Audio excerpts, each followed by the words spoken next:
Galaxy News Hour Live। राज्यका सबै अङ्ग पक्षघात भए जस्ता छन्। सत्ता सञ्चालनका आधारभूत मान्यताबाट उहिल्यै नाता तोडिसकेको कार्यपालिका दौडन नसकेर घस्री मात्रै रहेको छ। संसदीय अभ्यासको 3 दशकभन्दा लामो इतिहासमा व्यवस्थापिकाले पनि अनेक पटक बाटो बिराएको छ। अति राजनीतिकरण र भ्रष्टाचारका बासिटाले समग्र न्याय व्यवस्थामा बादल लागेको छ। कतैबाट पनि सकारात्मकताको प्रवाह भइरहेको छैन। हामी सधैँ व्यवस्थाको वाद विवादमा रमायौँ, प्रणालीको सुदृढीकरणमा केन्द्रित भयौँ, तर व्यवस्था र प्रणालीले मात्रै परिवर्तन आउँदैन। त्यसको सञ्चालन सही ढङ्गबाट भएन भने शासन प्रशासनको तस्बिर कति कुरूप हुन्छ त्यो हामी देखिरहेकै छौँ। तर यही निराशाजनक पृष्ठभूमिका बीच पनि केही सकारात्मक प्रयास भने सुरु भएको छ र यसको सुरुवात न्यायपालिकाले गरेको छ। न्याय परिषदले 7 दिनकै सेरोफेरोमा 5 जना न्यायाधीशलाई बर्खास्त गरेको छ भने 100 भन्दा बढी उजुरी बिचारा दिन्छन्। नेपालको न्यायिक इतिहासमा यसअघि यस्तो कहिल्यै पनि भएको थिएन। यो कालो बादलमा चाँदीको घेरा हो। यसले न्यायालय र न्यायमा आशा मात्रै होइन, आस्था पनि बढाउनेछ। आज न्युज आवरमा हामी न्यायालय सुधारमा भइरहेका प्रयासको साङ्गो पाङ्गो चित्र देखाउनेछौँ। मनपरी विश्वविद्यालय खोल्ने होडबाजीमाथि प्रश्न गर्दै सत्ता र शक्तिको आडमा खुलेआम मुद्दा प्रभावित पार्ने बलात्कार अभियुक्त सिद्धबाबा अर्थात् कृष्णबहादुर गिरीका चर्तिकला पनि प्रस्तुत गर्नेछौँ।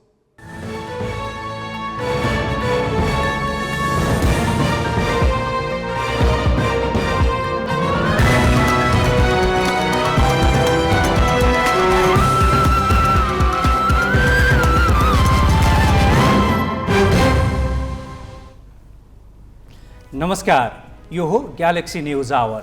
अब हेडलाइन्स।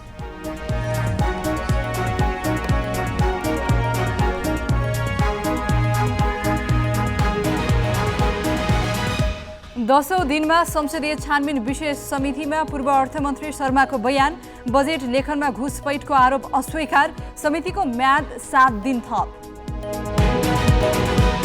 एमाले बाहेकका वाम दलबीच एकता प्रयास। एकता संयोजन समिति गठनको तयारी। चुनावमा एउटै चिन्ह एउटै घोषणापत्रको गृह कार्य। शक्तिको आडमा मुद्दा कमजोर बनाउने बलात्कार आरोपी सिद्धबाबाको प्रयास। सुनसरीका न्यायाधिवक्ता भन्छन् गिरी फरार अभियुक्त हुन्। भारतको राष्ट्रपतिमा आदिवासी नेत्री द्रौपदी मुर्मू निर्वाचित। सोमबार शपथ। मुर्मूको जन्मस्थल उडिसामा विजयोत्सव। र एन्फा बैठक अनिश्चितकालका लागि स्थगित। सहमहासचिव र सिइओ नियुक्तिमा नेमुवाङ पक्ष नै विभाजित। पदाधिकारी 3 गुटमा बाँडिए।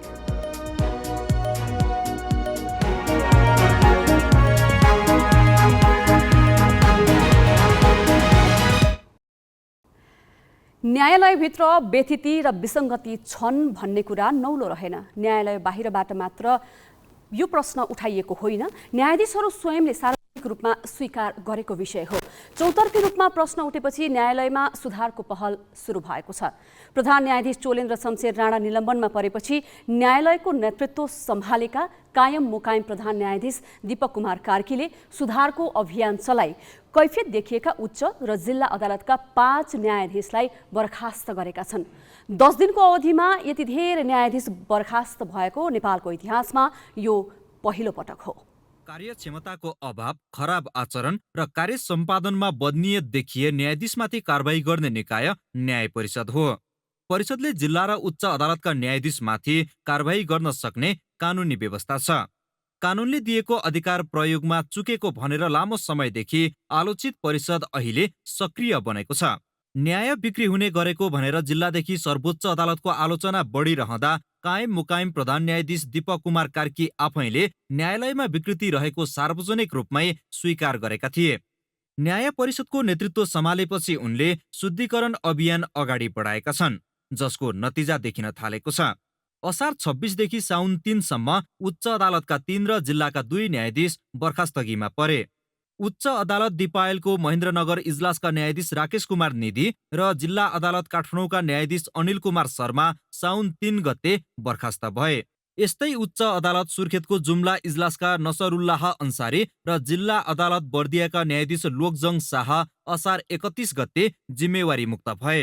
उच्च अदालत तुलसीपुरको बुटौल इजलासकी न्यायाधीश रेणुका शाह असार 26मा बर्खास्त भइसकेकी छन्।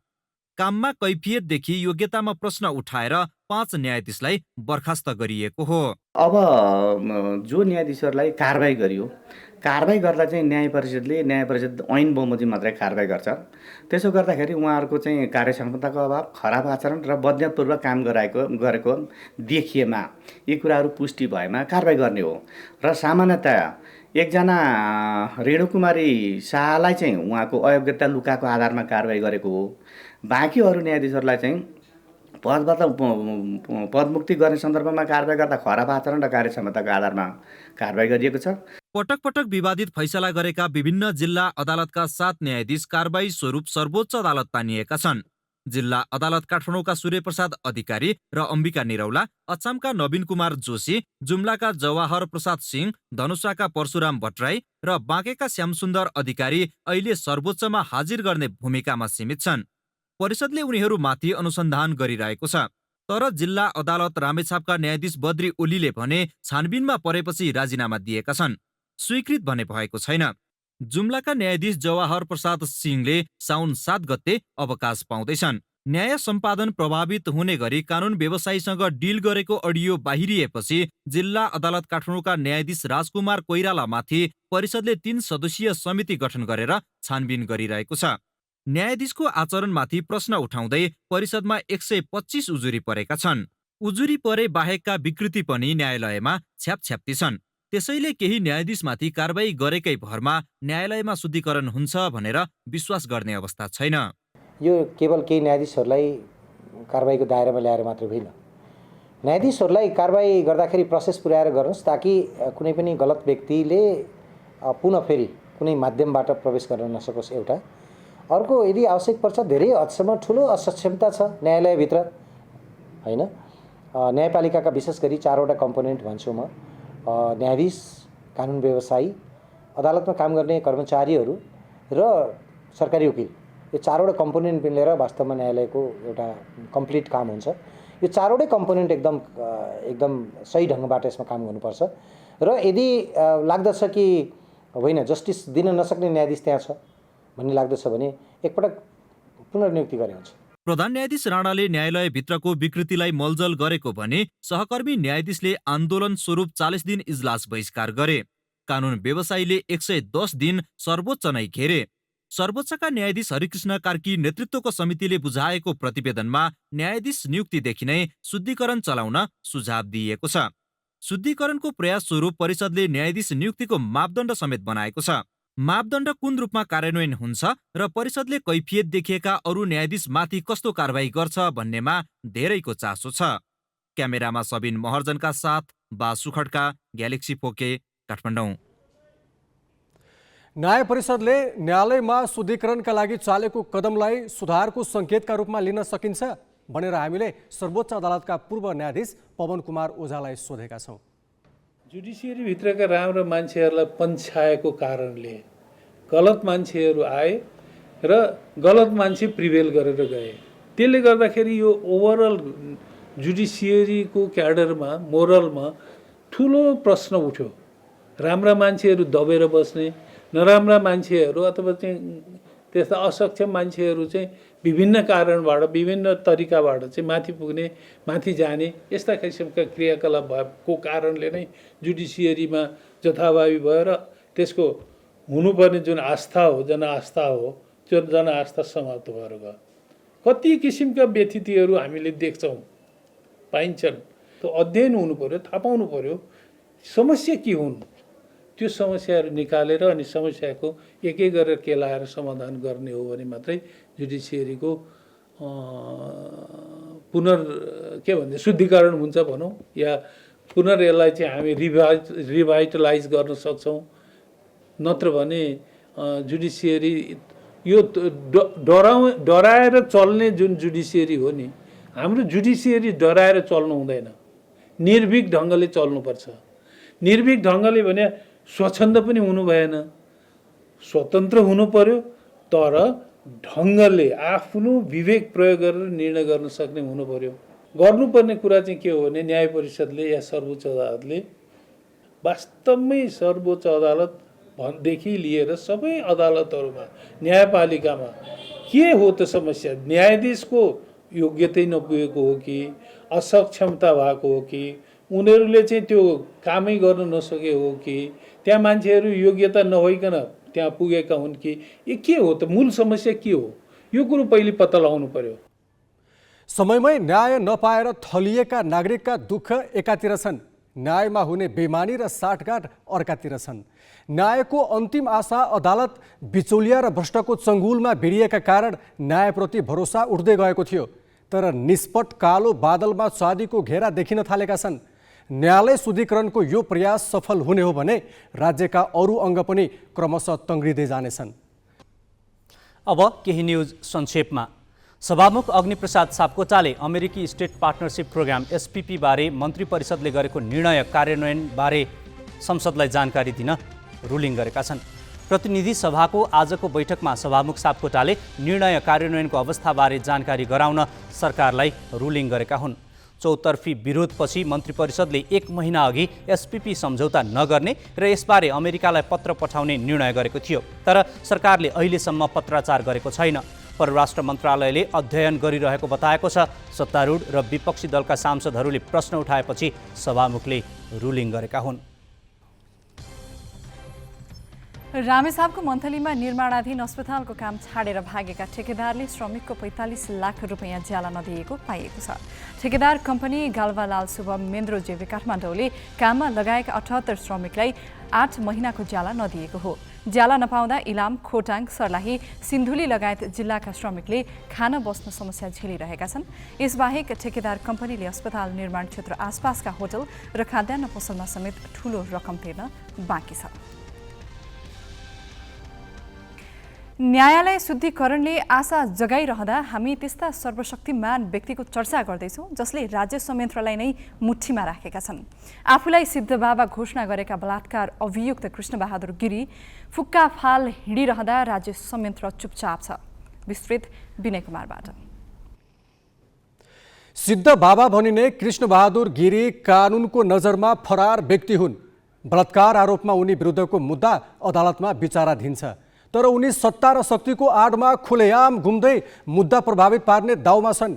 विडम्बना चाहिँ के भने पूर्वपक्षका लागि थुनामा हुनुपर्ने गिरीले पशुपति मन्दिर परिसरमा गरेको यज्ञमा शक्ति केन्द्रमा रहेकाहरू नै सहभागी भइरहेका छन्। मुद्दा चलाउनु पर्ने राज्यका जिम्मेवार व्यक्ति उनकै मतियार बनिरहेका छन्। जिल्ला अदालत सुनसरीका न्यायाधीश अर्जुन प्रसाद कोइरालाले बलात्कार आरोप लागेका गिरीलाई 2077 मङ्सिर 22 गते सफाई दिए। उक्त फैसलामा उच्च अदालत विराटनगरले गम्भीर त्रुटि देख्यो। जेठ 3 गते उच्च अदालतका न्यायाधीशद्वय सत्यमोहन जोशी थारू र किरण कुमारी गुप्ताको इजालसले जिल्ला अदालतको फैसला प्रमाण ऐन विपरीत भएको ठहर गरिदियो। थप प्रमाण आवश्यक रहेको भनेपछि यो मुद्दा सुरुकै अवस्थामा फर्किएको छ। यसको मतलब प्रहरीले थप प्रमाण जुटाउनु पर्ने हो। बलात्कार जस्तो जघन्य प्रकृतिको मुद्दाका आरोपीले प्रमाण नष्ट गर्ने र पीडितलाई मनोवैज्ञानिक त्रासमा पारी मुद्दा कमजोर बनाउने जोखिम रहे पनि प्रहरीले पक्राउ गर्न तत्परता नै देखाएको छैन। नेपाल प्रहरीले गर्नुपर्ने अनुसन्धानको पाटो सबै सकेर सम्मानित जिल्ला अदालतमा बुझाएको अवस्था छ। अब हामीले हाम्रो जिम्माको काम अनुसन्धानको काम सकेर अदालतमा बुझाएपछि अदालतबाट हामीलाई थप केही आदेश नआइकन हामीले बाहिर के भयो भन्ने हिसाबले चाहिँ आफू अगाडि बढ्न मिल्दैन। अदालतको आदेश आयो भने कानुनी हिसाबले कानुन बमोजिम गर्ने कुरामा हामी कटिबद्ध छौँ। अहिलेसम्म त्यस्तो हामीसँग केही आइपुगेको छैन। उच्च अदालतको आदेशपछि मुद्दा फेरि जिल्ला अदालतमा दर्ता भइसकेको छ। कानुनी नजरमा गिरी अहिले फरार छन्। तर कानुन बनाउनेदेखि कार्यान्वयन गर्ने मन्त्री, प्रहरीका उच्च अधिकारी, महान्यायाधिवक्ता लगायतहरूले भने उनै गिरीसँग कुम जोडिरहेका छन्। फैसला गर्ने निकाय भनेको अदालत हो। अब फैसला गर्नको लागि चाहिँ अभियुक्त अहिले अब फरारको रूपमा हुनुहुन्छ। मुद्दा दर्ता भइसकेपछि उहाँलाई चाहिँ हिरासतमा राख्ने अथवा हिरासतमा नराखिकन चाहिँ प्रमाण बुझेर फैसला गर्ने, यो सबै काम चाहिँ अदालतको हो। त्यसमा अदालतले सहयोग मागेको अवस्थामा वादी नेपालको सरकारको तर्फबाट जुन भूमिका निर्वाह गर्नुपर्छ अदालतको आदेशअनुसार हामी तयार गर्छौँ, त्यो भूमिका निर्वाह गर्छौँ। यस्तो मुद्दामा आवश्यक प्रमाण बुझी कम्तीमा 1 वर्षभित्र टुङ्ग्याइसक्नुपर्छ। तर अहिलेसम्म जिल्ला अदालत सुनसरीले गिरीको मुद्दाको पेशी नै तोकेको छैन। अभियुक्त गिरीलाई नियन्त्रणमा लिन अदालतले आदेश पनि दिएको छैन। यस अदालतले गरेको फैसलामा केही प्रमाण नबुझिकन गरेको भनेर उच्च अदालत विराटनगरले 2079 जेठ 3 गते पुनः थप प्रमाण बुझ्नुपर्ने भए बुझी पुनः फैसला गर्नु भने मिसिल यस अदालतमा तारिख तोकी पठाएकोले हाल मुद्दा दर्ता भएर अब पक्षलाई तारिखमा तोकेका छौँ र अब पक्ष आइसकेपछि पेशीमा चढाइसकेपछि हाम्रो यहाँको बाँकी कारबाही सुचारू हुन्छ। सुनसरीको चतरामा आश्रम सञ्चालन गर्दै आएका सोलुखुम्बु दुधकोशी 4 का गिरीले 2076 कार्तिक 4 गते डर देखाई आफ्नै अनुयायी महिलालाई आश्रममा बलात्कार गरेको आरोप छ।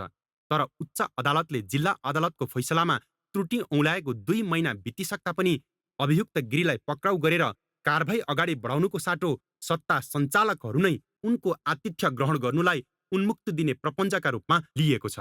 सुनसरी सहकर्मी प्रकाश तिमसिनाका साथमा मिलन बुढाथोकी, ग्यालेक्सी फोके, काठमाडौँ।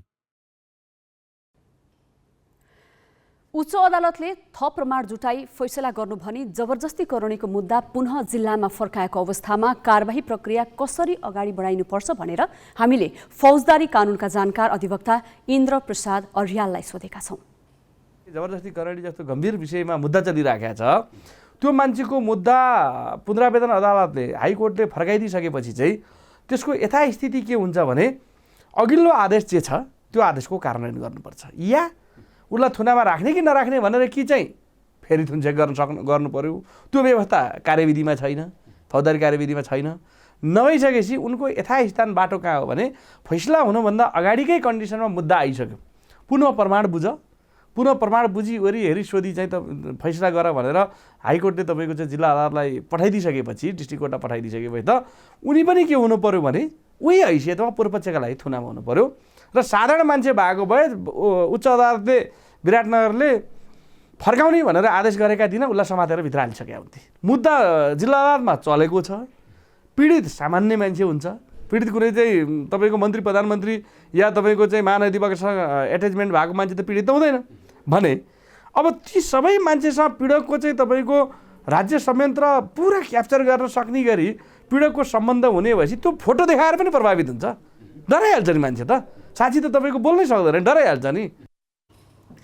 बलात्कार अभियोगमा मुद्दा खेपिरहेका कृष्णबहादुर गिरीले आफूलाई सिद्धबाबा घोषणा गरे। नेपालका मन्त्रीदेखि नाम कहलिएका उच्च पदस्थ व्यक्तिहरूले त्यसलाई पत्याइदिए। लम्पसार पर्दै उनीहरूले गिरीको पाउमा निधार टक्राइदिए। फलस्वरूप गिरी अहिले सर्वशक्तिमान भएका छन्।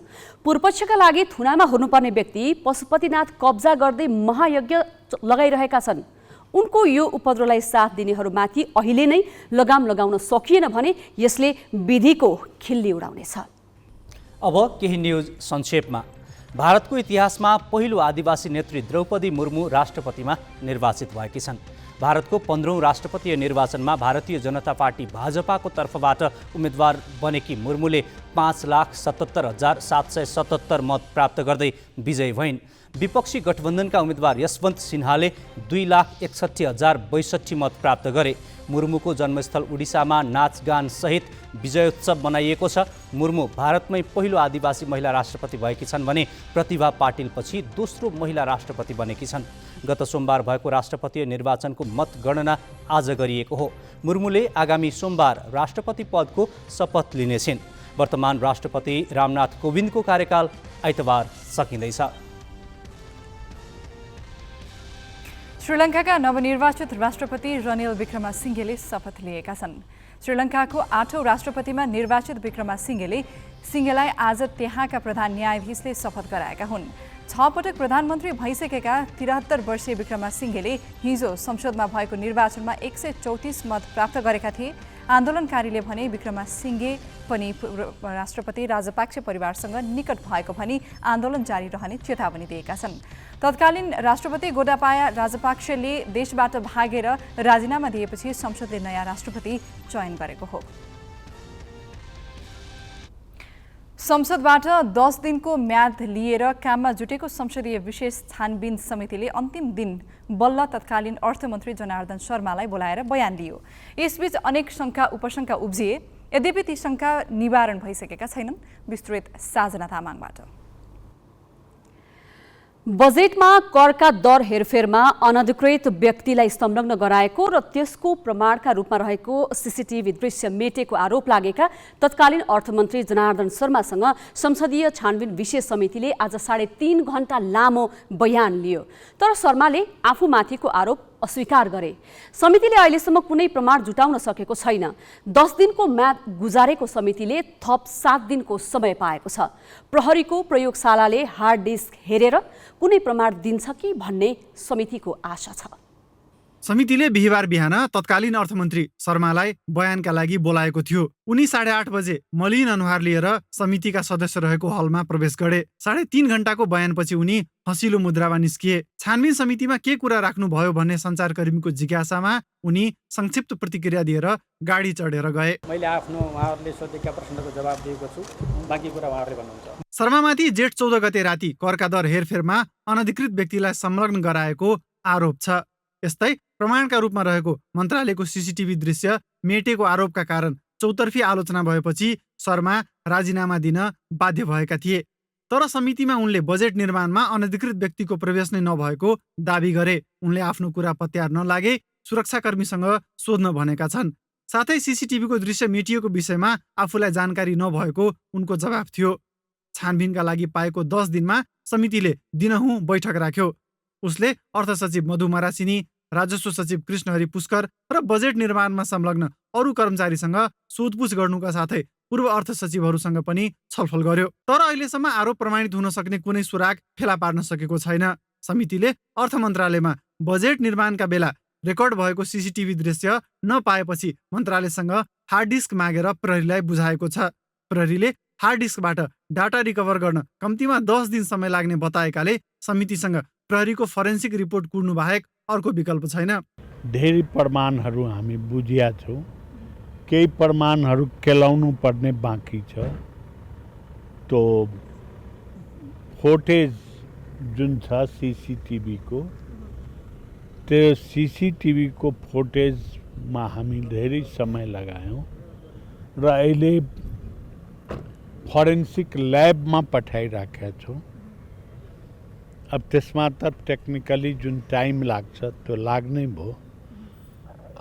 अन्य कुरा पनि हामीले बुझ्नु रहेछ भने बुझ्नलाई समय चाहियो भनेका थियौँ र सभामुखजीले यो सभाको पर्मिसन लिकन 7 दिनको समय थप्नु भएको छ। सूचना प्रविधिका जानकारहरूले सुरक्षाका लागि समयमै ध्यान नदिएकाले हार्ड डिस्कबाट दृश्य फेला पर्ने सम्भावना निकै कम भएको समिति समक्ष नै बताइसकेका छन्।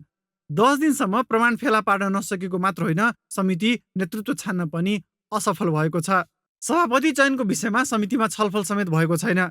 ज्येष्ठताका आधारमा लोकतान्त्रिक समाजवादी पार्टीका सांसद लक्ष्मणलाल कर्णले बैठक सञ्चालन गर्दै आएका छन्। आपराधिक प्रकृतिको घटनामा संसदीय समितिले हात हाल्नु र समिति अनुसन्धानभन्दा सोधपुछमा केन्द्रित हुनुले 7 दिन म्याद थपिए पनि घटनाको सत्य तथ्य बाहिर नआउने आशंका बढेको छ। क्यामेरामा जय तामाङ र साधुराम लामिछानेका साथ सृजना घिमिरे र जितेन्द्र झा, ग्यालेक्सी फोके, काठमाडौँ। पूर्व प्रधानमन्त्री बाबुराम भट्टराईले पुष्पकमल दाहालको साथ छोडेको करिब 7 वर्ष भयो। यो अवधिमा भट्टराईले आफ्नै नेतृत्वमा नयाँ शक्ति पार्टी गठन मात्र गरेनन्, 2 पार्टीसँग एकता पनि गरे। तर अहिले उनी एकता गरेको पार्टीमै छैनन्। उता दाहालसँग पनि सशस्त्र विद्रोह गर्दा ताका प्रभावशाली नेता साथमा छैनन्। माओवादी केन्द्रभित्र एमाले बाहेकका वाम शक्ति एक ठाउँमा उभिनुपर्ने दबाव बढेको छ।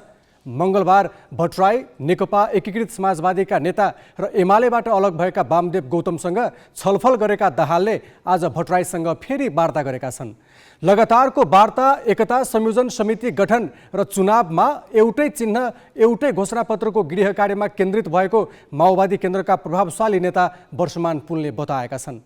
प्रधानमन्त्री द्वय भनौँ पार्टी अध्यक्ष पुष्पकमल दाहाल र बाबुराम भट्टराई बीच भेटवार्ताहरू पनि बाक्लिएका छन्। के भइरहेछ? छलफलहरू कति अगाडि बढेका छन्?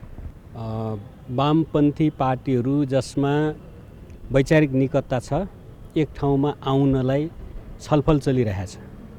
त्यसमा अहिलेको निकट भनेको एकीकृत समाजवादी, त्यसपछि बाबुराम भट्टराई र महेन्द्र यादवजीहरूले नेतृत्व गर्नुभएको जनता समाजवादी पार्टीको एउटा हिस्सा लगायत साथीहरूसँग छलफल भइरहेको छ। सम्भवतः हामी एकता संयोजन समिति बनाउनेतिर अगाडि बढिरहेका छौँ। सम्भवतः चुनाव अगाडि नै त्यो सम्भव हुन्छ र बाँकी दलहरूसँग हामी गठबन्धन तालमेल गरेर जान्छौँ। बाबुरामजीसँग अध्यक्षको कुरोकानी या अध्यक्षसँग बाबुरामजीको कुरोकानी हेर्दा अब विगतका आन्दोलनका उपलब्धिहरूलाई पनि रक्षा गर्ने, समाजवादतिर अगाडि जाने हाम्रो वैचारिक एकता पनि छ, एकरूपता पनि छ। त्यसअनुसार पूर्व माओवादीहरू मात्रै होइन कि अरू वाम शक्तिहरूलाई एक ठाउँमा ल्याउने र त्यस अगाडि हामी आफै पनि एक ठाउँमा बस्ने भन्ने खालको एउटा स्पिरिटमा कुरो भएको छ, सकारात्मक कुरो भएको छ। बाबुराम भट्टराईले अलिकति चाहिँ माओवादी केन्द्रको नाम फेर्नको लागि पनि प्रस्ताव गर्नुभएको भन्ने पनि आएको छ। त्यो भयो भने चाहिँ अझै एकता गरेर अगाडि बढ्न सहज होला। होइन, बाबुरामजी एकीकृत समाजवादी सबै साथीहरूसँग हामी नयाँ पार्टी बनाउँदा त कसैको पार्टीमा कोही जाने अवस्था हुँदैन। सबैले मिलेर अब सबैको भावना समेटिने खालको पार्टी नाम नै बनाएर जान्छौँ। अहिले हामी पार्टी एकता संयोजन समिति बनाउँदा आफ्नै पार्टी हुन्छ। हामी एउटै घोषणापत्र र एउटै चुनाव चिन्हमा जाने गरी तयारी गर्दैछौँ तत्काल नै। दुर्लभ र संरक्षित वन्यजन्तुको अङ्ग तस्करी त नौलो रहेन। तस्करहरूले गैडाको खागदेखि सालकको खपट बेच्दै आएका छन् नै। हुँदाहुँदा मानव अङ्ग पनि तस्करी हुने गरेको खुलेको छ। काठमाडौँमा सडकमा आश्रितहरूको अङ्ग बेच्ने गिरोह सक्रिय रहेको पाइएको छ। विभिन्न बाध्यता र अभावले सडकमा आइपुगेका निमुखाहरूलाई अनेक प्रलोभन देखाएर उनीहरूको अङ्ग बेच्न खोज्ने 5 जना प्रहरीको फन्दामा परे पनि गिरोहका केही सदस्य भने अझै फरार छन्। प्रहरीको मानव बेचबिखन अनुसन्धान ब्युरोमा एउटा सूचना आयो। कसैले सडकमा आश्रित 2 जना व्यक्तिलाई एउटा सुविधा सम्पन्न होटलमा लगेर राखेको छ। त्यसपछि प्रहरीले सोही होटलमा निगरानी बढायो। होटलमा राखिएका आश्रितहरूको ब्लड ग्रुप र स्वास्थ्य परीक्षण गर्न लगिएपछि खुल्यो उनीहरूलाई भारतमा मृगौला तस्करीका लागि लैजान तयार पारिएको रहस्य। सडकमा बेवारिसी अवस्थामा बस्दै आएका उनीहरूलाई मृगौला झिकेपछि जनही 5 लाख र 50,000 बराबरको नयाँ मोबाइल दिने प्रलोभन पारियो। उनीहरू लोभिए। उनीहरूलाई 3 महिनासम्म होटलमा राखियो। मेडिकल जाँचबाट मृगौला झिक्न योग्य देखिएपछि कलकत्ता लिएर जाने तयारी गरिरहेका बेला उनीहरूलाई फकाउने गिरोहका सदस्यलाई प्रहरीको मानव बेचबिखन अनुसन्धान ब्युरोको टोलीले असार 15 गते पक्राउ गर्यो। दैलेखका भूपेन्द्र शाही, गुल्मीका विजय कुँवर र दैलेखका विमल बहादुर शाही पक्राउ परेपछि गिरोहमा रहेका अरू 2 जनाको पनि पोल खुल्यो। प्रहरीले असार 28 गते विधान र हिमाल नामले चिनाउने धनबहादुर रोका र छोटे भनिने आशिष तामाङलाई पक्राउ गर्यो। धनबहादुर गिरोहका नायके हुन्। उनले मृगौला किन्नेसँग मोलमोलाई गरी तस्करीका लागि सहयोगी परिचालन गर्ने गरेको तथा धनबहादुर र विमलले यस अघि नै भारतमा मृगौला बेचिसकेको प्रहरी अनुसन्धानबाट खुल्यो। धनबहादुर र विमलले आफ्नो शरीरको खत देखाउँदै 2 मध्ये एउटा मृगौला बेच्दा नकारात्मक असर नपर्ने सुनाउँथे। एउटा मृगौला बिक्री गर्दा पैसा पनि हुने र बाँकी मृगौलाले सजिलै बाँच्न सकिन्छ भनी सडकमा आश्रितलाई लोभ्याए। सडक आश्रित 2 जना अहिले एक सामाजिक संस्थाको संरक्षणमा छन्। अनुसन्धानमा संलग्न एक अधिकारीका अनुसार यस गिरोहले गौशाला र कोटेश्वर क्षेत्रका सडक आश्रितहरूलाई टार्गेट गरेको खुलेको छ। भारतमा पुर्याइएपछि मृगौला प्रत्यारोपण नगरुन्जेल उताको होटलमा राख्ने गिरोह भारतमै छ। मृगौला तस्करी गर्ने गिरोह भारतका विभिन्न सहरमा रहेकाले उनीहरूको खोजी भइरहेको प्रहरीले बताएको छ। गाउँमा विद्यालय छैन, अध्ययनका लागि बालबालिकालाई भारत पुग्नुपर्छ। स्वास्थ्यमा सामान्य समस्या आउँदा पनि उपचारका लागि भारत जानुको विकल्प छैन। न्यूनतम पूर्वाधारबाट समेत बस्ती वञ्चित छ। नेपाली भएर पनि बाँच्नका लागि भारतकै भर पर्नुपर्छ। कैलालीको कैलारी गाउँपालिका स्थित हौसलपुरवासीमा देशभित्रै बिरानो हुनु परेको गहिरो पीडा छ। गाउँपालिकाको यो हौसलपुर घाटबाट हामी आफ्नै देशभित्रको गाउँ खोज्न हौसलपुरतिर जाँदैछौँ डुङ्गा चढेर मोहना नदीमा। यो नेपाली बस्ती भारतको लखिमपुर खिरी जिल्लाको बेलापर्सुवा गाउँसँग जोडिएको छ। त्यहाँ पुग्न एउटै विकल्प हो डुङ्गा। बर्सातको यो समयमा मोहनामा बाढी आउँदा त्यो विकल्प पनि रहँदैन। सबै आधारभूत आवश्यकताबाट समेत वञ्चित रहेका सरकारको नजरमा नपरेका हौसलपुरवासीको अवस्था के छ? के भन्छन् उनीहरू सरकारलाई? के गर्ने, यहाँ पनि खेती त्यहाँ पनि खेती, अब के गर्ने? अब नदीले काट्यो बिचमा त अब के गर्ने हो? पहिलो याता थियो, पल्लो पर थिएन, अब के गर्ने हो? यहाँको बिचमा नदी बिचमा घुस्यो खेतमा काटेर, अब पारी पनि यहाँ पनि खेती। यहाँ हौसलपुर में बहुत समस्या है, जैसे रास्ता भी बहुत ख़राब है यहाँ, और नेपाल में जाओ तो जैसे वो लोग कहते हैं कि ये लोग इंडियन हैं, मतलब ये इंडियन है गांव। अब हम लोग इंडिया में जाते हैं तो वो लोग भी कहते हैं कि ये लोग नेपाली हैं, और नेपाल में भी जाते हैं तो ये लोग कहते हैं कि इंडियन हैं। हाँ, यही तो समस्या है। नागरिकता तो है लेकिन सुविधा कुछ मिल नहीं पा रहा है। नेपाल से हर चीज़ हमको चाहिए। हौसलपुरवासीका लागि आफ्नै देश बिरानो बनेको छ। वर्षौंदेखि एउटा जवाफको खोजीमा छन् कि आफ्नै देशको सरकारले यो भूगोल किन बिर्सिएको होला र आफ्नै नागरिकलाई किन नसम्झिएको होला। इधर कुछ है ही नहीं, ना स्कूल है ना अस्पताल है, तो वहाँ इंडिया में जाते हैं पढ़ने के लिए बच्चे जाते हैं इंडिया में, और अस्पताल भी इंडिया में ले जाते हैं, इधर अस्पताल ही नहीं है। परेशानी तो बहुत है सर, क्या क्या परेशानी बहुत है। नदी इस पार है, खेत क्या करें, पुल भी बन नहीं रही है, अब बाढ़ आ गया कैसे जाएं, खेती का टाइम है, बारिश भी हो नहीं रही है। हमको लगता है सर कि इंडिया पे इतना सब विकास हो रहा है, हमारे गांव पे कुछ हो ही नहीं रहा है। ये लगता है कि हम जो अपने मातृभाषा नहीं सीख पाए हैं पहले, तो अब तो कुछ सुविधा भी हो गया, पहले तो और भी कुछ सुविधा नहीं था हौसलपुर में। 300 जतिको बसोबास छ यो गाउँमा। 1-2 जना बाहेक कसैलाई पनि नेपाली भाषा बोल्न आउँदैन। यहाँका बालबालिकाहरू भारतीय स्कुलमा पढ्छन्, भारतीय राष्ट्रिय गान गाउँछन्। नेपालका बारेमा उनीहरूलाई कुनै पनि जानकारी छैन। नेपाल के पढ़ते कहाँ हैं आप? शिशु मंदिर में। इंडिया पढ़ते हैं। नेपाली भाषा आता है? नेपाली लिखना नहीं, कुछ नहीं।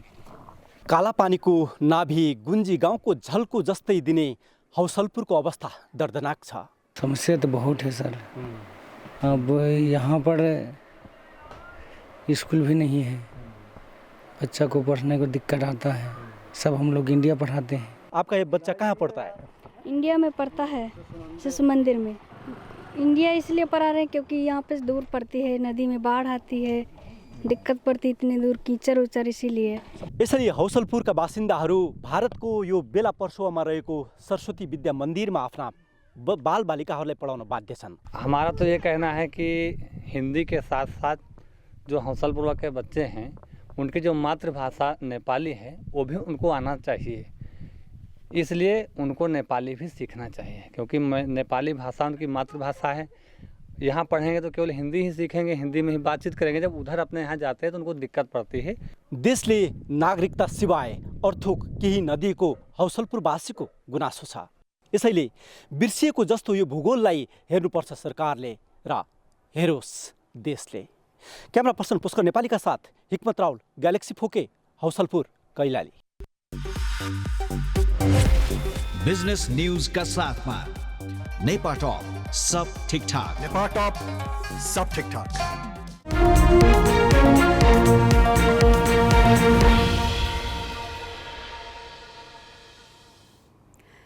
राष्ट्र बैंकका गभर्नर महाप्रसाद अधिकारीले यो आर्थिक वर्षका लागि ल्याउन लागिएको मौद्रिक नीतिबारे प्रधानमन्त्री शेरबहादुर देउवालाई जानकारी गराएका छन्।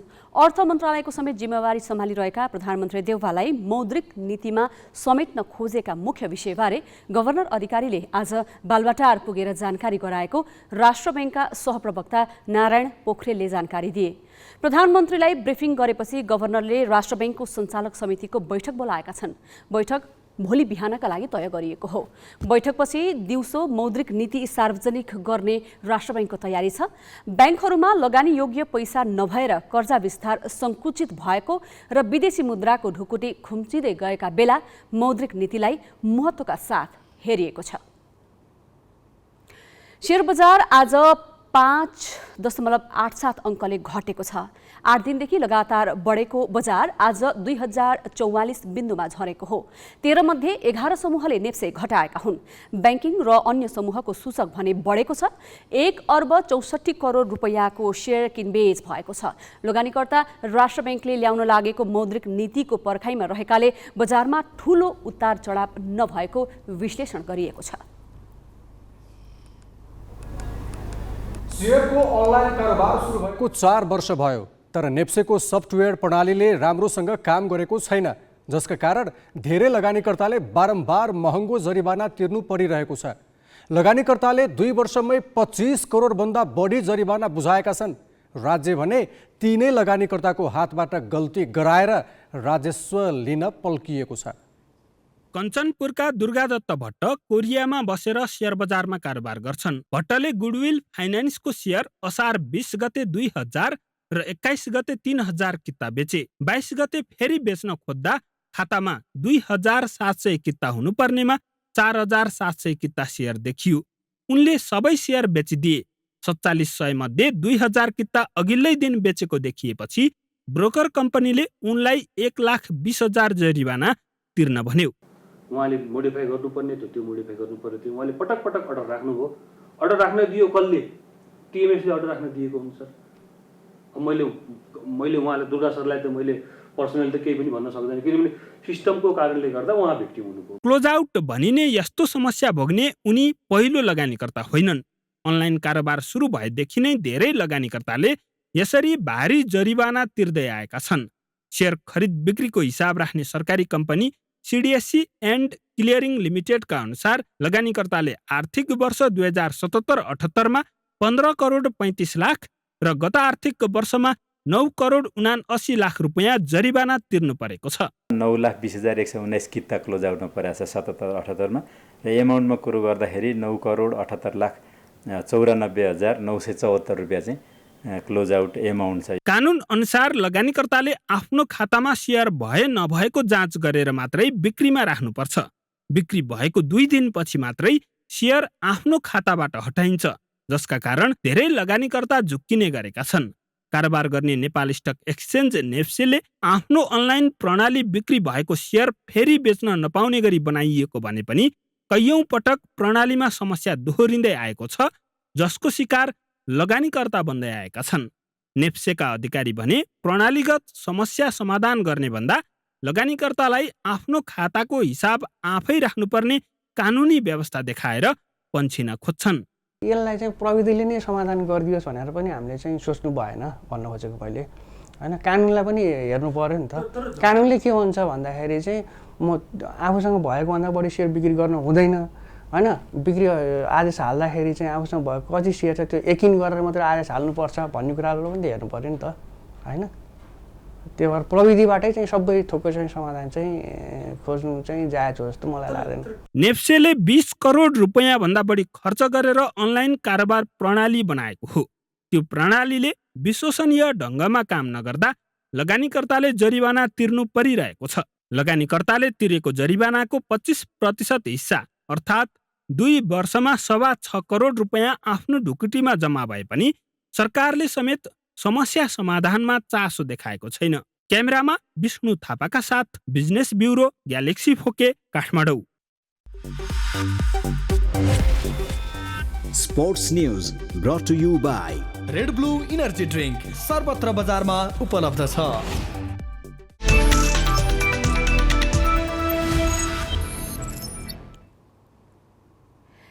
एक महिना अघि भएको चुनावमा बाँडेको आश्वासन र जोडेको सम्बन्धको असर अखिल नेपाल फुटबल सङ्घ इन्फाका अध्यक्ष पंकज विक्रम नेमुवाङले अहिले भोगिरहेका छन्। सहमति र एकताको नारासहित अध्यक्षमा निर्वाचित नेमुवाङ कार्यसमितिको बैठक नै राख्न नसक्ने अवस्थामा पुगेका छन्। सहमहासचिव र प्रमुख कार्यकारी अधिकृत नियुक्ति विवाद सुल्झाउन नसक्दा लगातार दोस्रो पटक कार्यसमितिको बैठक स्थगित भएको छ।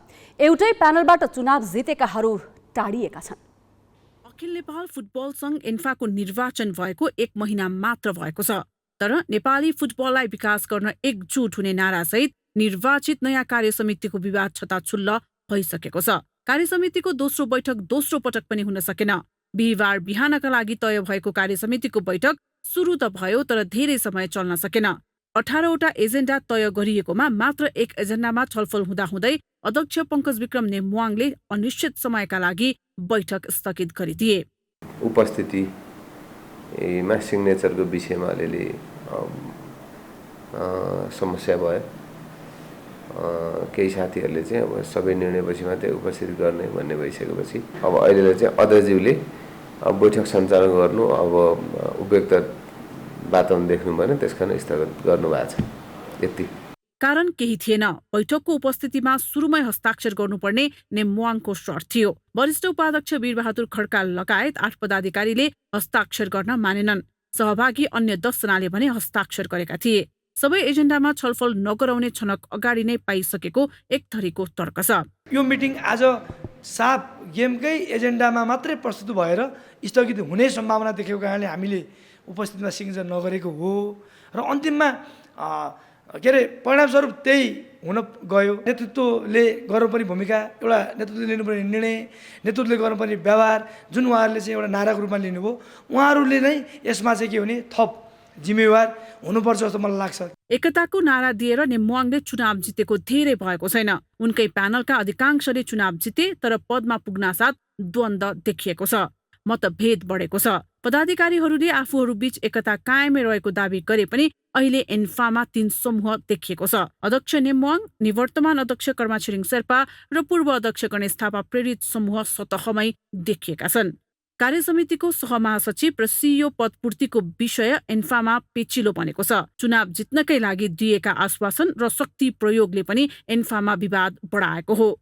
यसअघि नै गरिएको विदेश विभाग प्रमुख नियुक्ति विरुद्ध 12 पदाधिकारीले हस्ताक्षरसहित बर्खास्तीको निवेदन बुझाइसकेका छन्। कार्यकालको पूर्वार्धमै देखिएको विवादले एन्फामा विगतकै गुट, उपगुट र स्वार्थको परम्परा पुनरावृत्त गराएको छ, जसले एन्फा कार्यसमितिले सहज रूपमा काम गर्न नसक्ने स्पष्ट संकेत समेत देखिएको छ। अब केही समयपछि अर्थात् 9 बजे कार्यक्रम सिधा कुरा लिएर आउनेछौँ। गौतम बुद्ध अन्तर्राष्ट्रिय क्रिकेट रङ्गशाला निर्माणमा भएको खर्चको हिसाब किताब आज राति 9 बजे।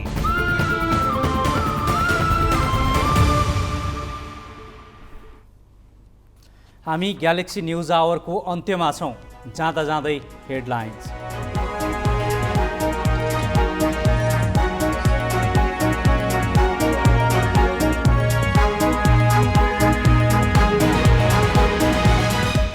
दशौं दिनमा संसदीय छानबिन विशेष समितिमा पूर्व अर्थमन्त्री शर्माको बयान।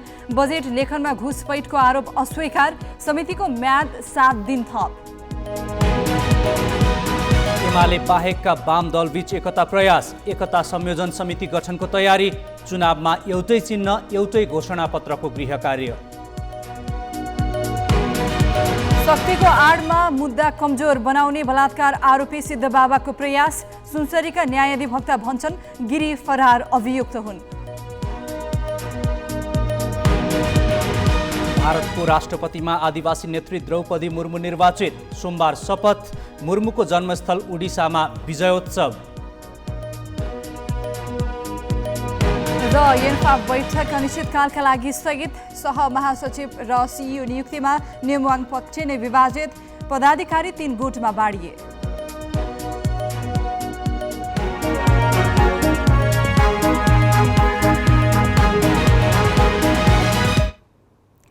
आजलाई ग्यालेक्सी न्युज आवर सकियो। नमस्ते।